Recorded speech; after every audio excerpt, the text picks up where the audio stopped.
বলছিলাম সম্মানিত উপস্থিতি, বাসর ঘর সুন্দর করে সাজাতে হবে, কনেকেও সুন্দরী করে সাজাতে হবে। একাধিক সহিহ হাদিস। বাসর ঘরে আপনার শরবত মিষ্টিও থাকবে। আসমা বিনতে ইয়াজিদ বলছেন যে আমি এক গ্লাস দুধ শরবত নিয়ে ভিতরে ঢুকলাম, আয়েশাকে বললাম যে তুমি এটা নাও। অন্য বর্ণনায় এসেছে আল্লাহ রাসূল আয়েশার হাতে দিচ্ছেন, আয়েশা তুমি নাও। আয়েশা বলছেন আমি তো কোনোদিন রাসূলের হাত থেকে কোনো জিনিস নিনি, আমি লজ্জায় মাথাটা নিচু করলাম। যেমন নিচু করেছি আসমা এক ধমক দিল, এই গ্লাস নাও, রাসূলের হাত থেকে নাও, দুধ পান করো। আয়েশা বলছেন আমি ধমক খেয়ে দুধ পান করলাম। এরপর আল্লাহ রাসূল বললেন তুমি আসমাকে দাও। আমি হাত বাড়িয়ে দিতে যাচ্ছিলাম, আয়েশা বললেন না না না আল্লাহ রাসূল আমি গ্লাসটা আপনার হাত থেকে নিতে চাচ্ছি। এরপরে আয়েশাকে আল্লাহ রাসূল বললেন আচ্ছা ঠিক আছে আমার হাতে দাও।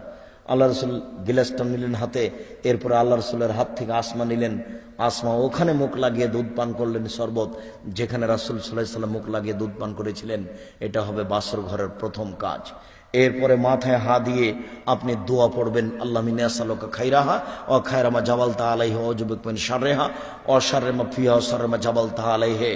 এই দোয়া পড়ার পরে আপনাদের দ্বিতীয় তৃতীয় কাজ হচ্ছে 2 রাকাত সালাত।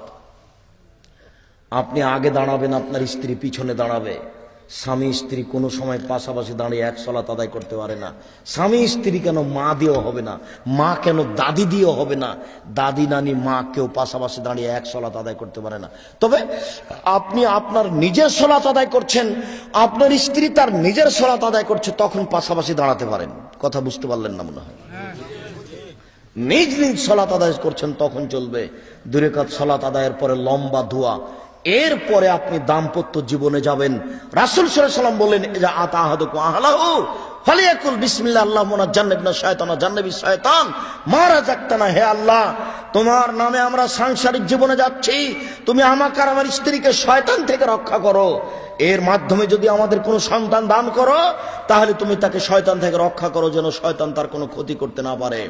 সম্মানিত উপস্থিতি, এরপরে আসলো